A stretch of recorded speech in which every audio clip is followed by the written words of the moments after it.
Ar verta likti antroje pakopoje? Jūs, jeigu pasiliekate antroje pakopoje, jūs nieko negalite kontroliuoti ir pasirinkti. Absoliučiai. Už jūs tai daro valstybė.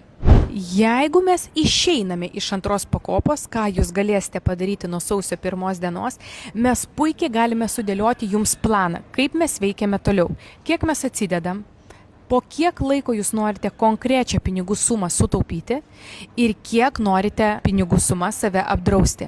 Taigi, viskas priklauso nuo jūsų pasirinkimo, nes mes žinome, nes jeigu mes liekame antroje pakopoje, visada sprendžia ir spręs už mus valstybė. Ar tu to nori? Priklauso nuo to, kokios pensijos realiai tu nori gauti išėjęs į ją.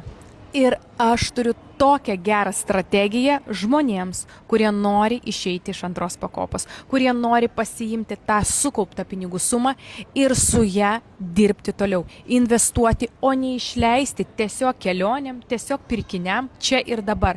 Ne. Jeigu jūs tą norite daryti, tai darykite jau geriau tada antroje pakopoje. Bet jeigu jūs norite veikti, aš jums turiu strategiją.